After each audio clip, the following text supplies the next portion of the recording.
Olá, queridos, a paz do Senhor seja com todos. Eu sou o evangelista Tássio, esse é o canal Apenas um Publicano, onde nós estamos aqui fazendo um compilado, um estudo, reflexões a respeito da Palavra de Deus. E hoje nós vamos falar sobre o que é ser filho de Deus e quem são os filhos de Deus.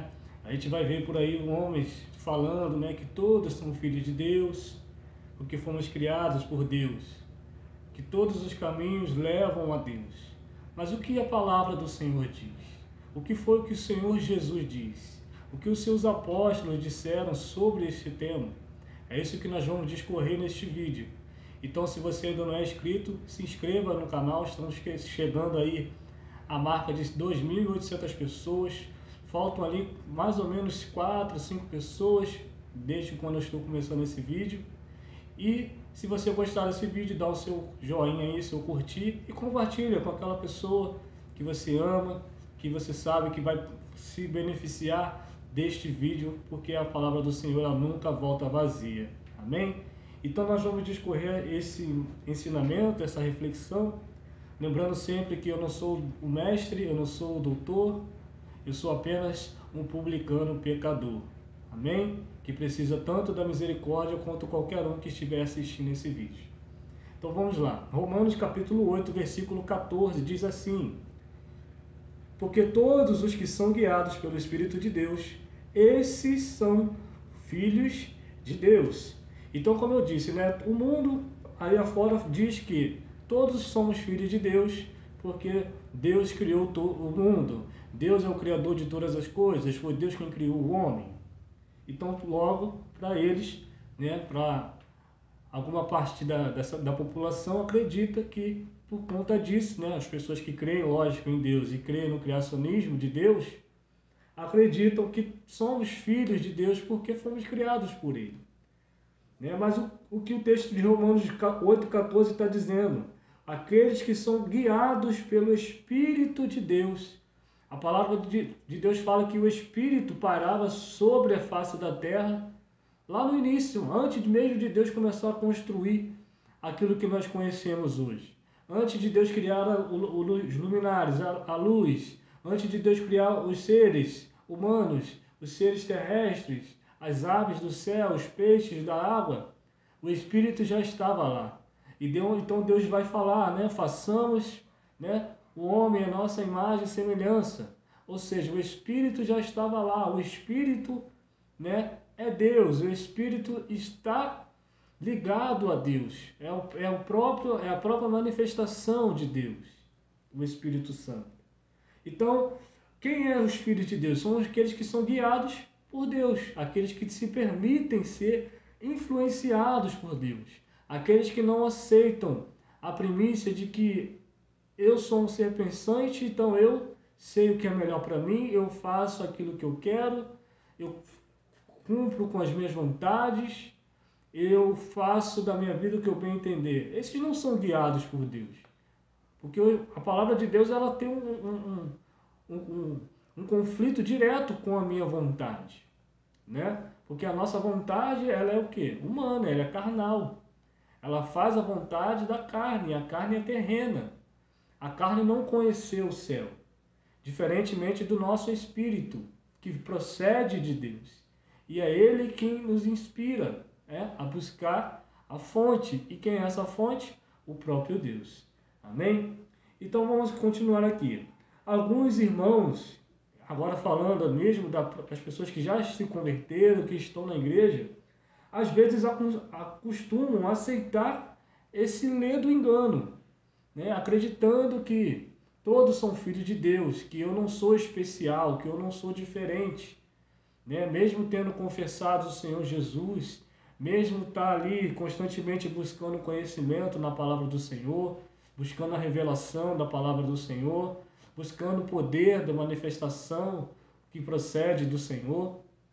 Então esses irmãos acham que não precisam, que não tem esse é algo especial nas suas vidas. É o contrário. A palavra fala que tem que haver diferença entre o justo e o injusto, aquele que serve e aquele que não serve. Então a palavra vai dizer, né? Quem são esses que são guiados pelo Espírito de Deus? Né? Esses são os filhos, né? Que são guiados pelo Espírito de Deus. Então, se você é guiado pelo Espírito de Deus, você é filho de Deus. Porque foi através do Espírito de Deus que você entregou a sua vida a Cristo. Foi através do Espírito de Deus que você optou por ser batizado nas águas. Porque é o Espírito que bate com o nosso espírito, nos levando para Deus, né?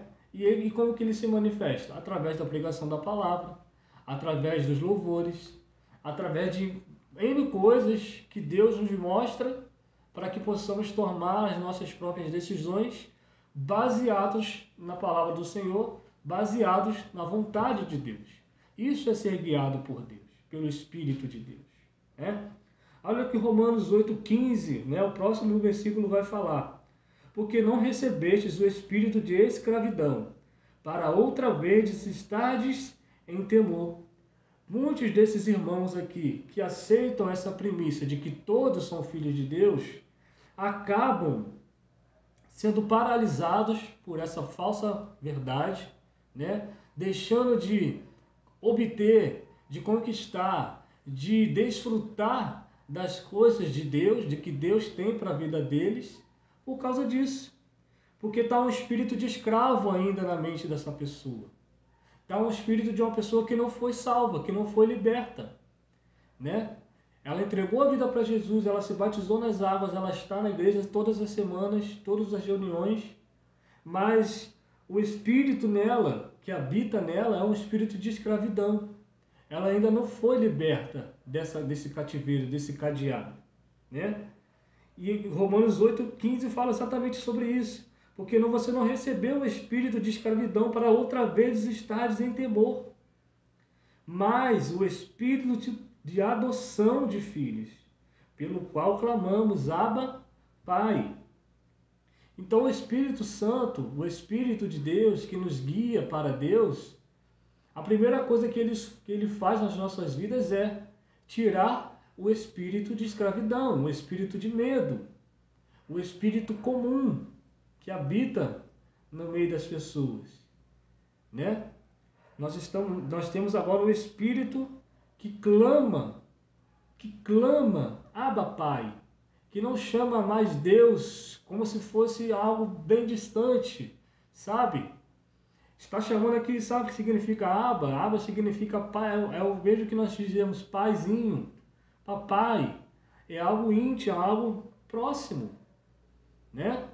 É algo mais próximo, mais tangível, mais alcançável para nós.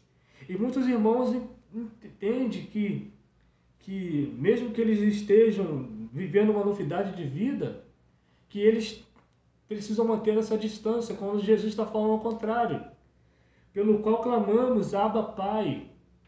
Sabe o que é clamar? Clamar é vociferar com grande voz, com grande intensidade. Não só de entonação de voz, mas de sentimento, de vontade, sabe? Abba, Pai. E é o mesmo Espírito que habita em nós.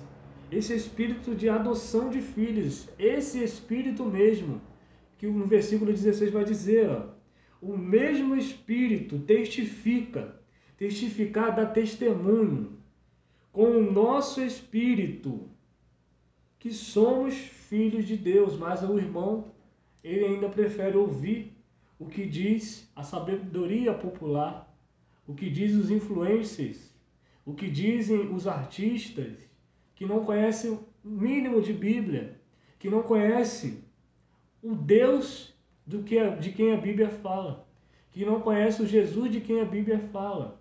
Por isso você vai ver aí muitos influencers dizer, Jesus é maneiro, Jesus é top. O que prejudica são o fã-clube, né? Como tem uma atriz que falou isso aí. E outros são repetidos por várias pessoas, né? Mas é o próprio Espírito que testifica com o meu espírito de que eu sou filho de Deus. Porque eu sou guiado pelo Espírito de Deus. Eu não estou preocupado em fazer um vídeo para agradar a sua vida, para ganhar likes. Não, estou preocupado em vociferar essa verdade. Amém? Então, por conta desse espírito de escravidão, muitos irmãos, eles não conseguem dar o próximo passo na fé. O que é dar o próximo passo na fé, evangelista? Simplesmente é avançar nas coisas que Deus tem para fazer através da sua vida.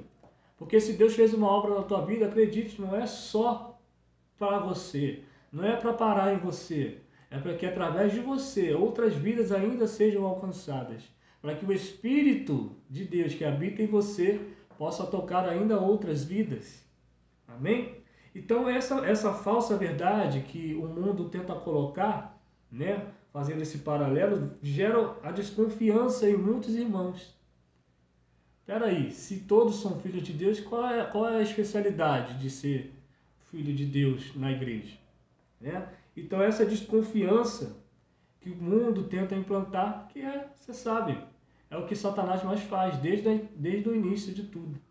Né? Quando ele tenta perverter ali e consegue perverter Eva, ele vem com uma falsa mentira, com uma falsa verdade, né, que é a mentira, que parece verdade, e consegue colocar uma dúvida no coração de Eva.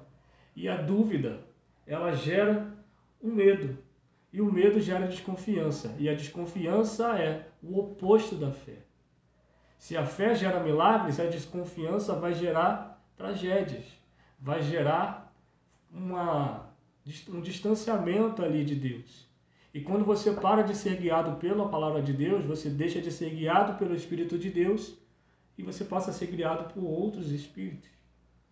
E justamente um desses espíritos é o espírito de escravidão. Que eu não mereço ser filho, que eu não mereço ser santificado, que eu não mereço fazer a parte da obra de Deus, que eu não mereço viver as coisas que Deus tem para a minha vida, que eu não mereço as bênçãos de Deus, porque eu sou só mais um. Qual é a metodologia? Se todos são filhos, logo ninguém é. Logo ninguém precisa de salvação. Logo ninguém precisa do Salvador. Olha o que João, primeira carta de João, capítulo 4, vai dizer a respeito do medo. 1 João, capítulo de número 4. Primeira carta de João, capítulo 4, versículo de número 18. No amor não há medo. Antes, a perfeita caridade, o perfeito amor, lança fora o medo. Porque o medo tem consigo a pena. Em outras traduções está o castigo. E o que teme aqui no sentido de ter medo, tá? Diferente do temor do Senhor. O que tem medo, não é perfeito em amor. E nós o amamos porque ele nos amou primeiro. Ou seja, se eu amo a Deus, se o amor de Deus está em mim, eu não posso ter esse medo que a Bíblia está falando aqui, que João está falando. O medo de me lançar na obra, o medo de me lançar numa palavra que Deus tem para a minha vida. Às vezes, muitos irmãos deixam de receber uma palavra que é ministrada sobre o altar, ou que vem através de um louvor, ou que vem através de um amigo, de um irmão, de um profeta, por causa da desconfiança, por causa do medo, por causa do espírito de escravidão. Lembra daquele povo, quando Deus liberta o povo lá do Egito através da vida de Moisés? O povo estava liberto, estava no deserto, mas estava liberto. Mas a mente ainda estava escrava. E justamente Deus levou aquele povo para o deserto para tirar o espírito de escravidão que estava no meio daquele povo. Aquele povo com mente de escravo não poderia alcançar a terra prometida. Por causa de quê? Justamente porque tinha uma mente escrava. Estava liberto, mas a mente ainda estava aprisionada. Né? Então, você vê como que o medo, né, a mente escrava, impede as bênçãos de Deus. Às vezes nós já estamos vivendo uma novidade de vida, mas por causa de circunstâncias passadas, por causa de traumas passados, a nossa mente, ela tende a ir a esses lugares de medo, de terror, de trauma e aprisionar, impedindo a pessoa de conquistar coisas novas, de se localizar no lugar onde ela está agora, em Deus, e viver as suas promessas, para viver de passado, do que Deus, do que a escravidão fez com eles. A ponto daquele povo dizer: é melhor viver como escravo no Egito, mas tendo que comer, do que viver no deserto liberto, sendo provido por Deus diariamente, né? Por quê? Porque eles sabiam que mesmo escravos, eles tinham lá o que comer, né? Como se Deus fosse deixar o povo morrer de fome no deserto, né? E justamente isso, Deus estava exercitando a fé deles, não para reprová-los, mas para aprová-los. Eles é que não entenderam e preferiram, né, voltar para um lugar de conforto, ainda que fosse de escravidão, ainda que fosse de tortura, para viver num ambiente que era necessário confiança total no Senhor para poder progredir. Eles preferiram escolher um lugar que, embora não fosse bom, embora fosse um lugar de escravidão, né, eles tinham a certeza do que aconteceria, mais ou menos. Quando a novidade de Deus ela não é um lugar de estabilidade, ela é um lugar de passagem. Todo lugar que nós estamos em Deus é um lugar de passagem. Porque Deus é um Deus que opera em movimento. Deus não é um lugar de paralisar. Deus não é um lugar de parar aqui, vamos ficar aqui. Não, Deus é um lugar de movimento. Quando Jesus envia os discípulos de 2 em 2, Jesus fala: não parem nas casas. Vai passando de casa em casa. A não ser que quando for ali na hora de dormir, aí vocês param, mas logo que amanhecer vocês continuam a jornada, porque Deus é um Deus de movimento. Deus não é um lugar que você vai parar num lugar confortável e vai permanecer. Não, Deus é um Deus de movimento. Deus quer te levar a lugares que amanhã que Ele não te levou hoje. E o que você não viveu amanhã, Deus vai te levar a um lugar mais profundo depois de amanhã, né? Só que a novidade, ela traz um certo medo, um certo pavor. Mas nós temos que ser como o salmista, né? Ainda que eu ande pelo vale da morte, não temerei mal nenhum, porque a tua sombra e o teu cajado me protegem. Ou seja, é saber que eu sempre estou com Deus. Se eu estiver com Deus, eu estou protegido, eu estou guardado. Nem a morte, nem a profundidade, nem a altura vai poder me separar desse amor. Então, amados, se você quer ser um filho de Deus autêntico, se permita ser guiado por Deus. Amém? E como que eu tenho essa certeza que eu sou guiado por Deus? Ouvindo a palavra, guiado pela palavra, pelo Espírito. O Espírito nos revela o Senhor Jesus através da palavra. Ele é que opera em nós, tanto o querer quanto o caminhar, quanto o aperfeiçoar. Ele que opera em nós o querer e o fazer. Ele que opera em nós o desejo de buscarmos a Deus e sermos saciados por essa busca.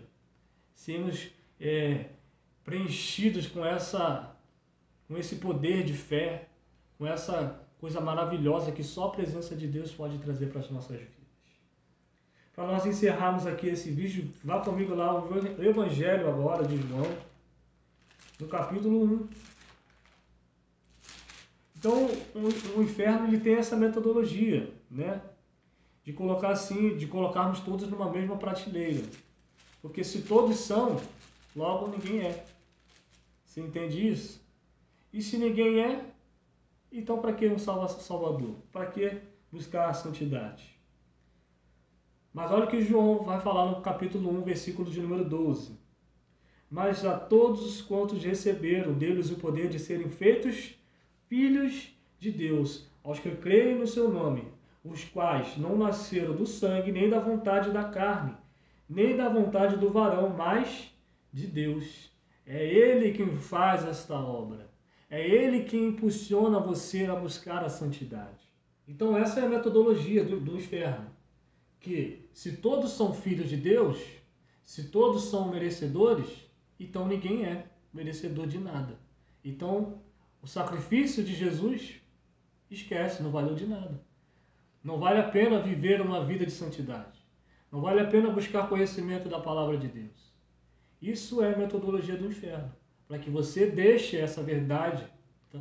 Para que você abandone os seus princípios, seus valores, que vêm do Espírito de Deus, que vêm da vontade de Deus, da sua palavra. Então, não valeria a pena termos isso aqui que nós temos, comunhão. Não vale a pena ter estudo da palavra de Deus. Então, que essa verdade, que você é filho de Deus, porque você recebeu o Filho de Deus, que essa verdade tome o teu coração agora. Se você, por um momento, teve dúvida, ou se você até esse momento ainda tem dúvidas, que essa dúvida seja jogada para o abismo. Que Deus tem uma obra na tua vida, e se Ele começou a boa obra, Ele é fiel para concluir até o dia de Cristo. Talvez você ainda não seja perfeito, como eu também não sou. Mas a vida de santidade, ela não nos leva para um caminho de perfeição. Ela nos leva para um caminho de renúncia. Para que quando chegar aquele dia do Senhor, aí Ele vai poder concluir. Porque você passou a sua vida, os seus dias na terra, renunciando aos prazeres do mundo, para que em você habitasse o poder de Deus. Como Paulo mesmo fala, né? Gloriarei as minhas fraquezas, ou seja, as minhas renúncias, para que em mim habite o poder de Deus. E se você levar essa verdade até os seus últimos dias, ou até Jesus voltar, então a obra vai estar perfeita na tua vida. Amém? Então que você fique com essa palavra, que Deus abençoe sua vida e viva o Senhor Jesus. E até o próximo vídeo. Shalom.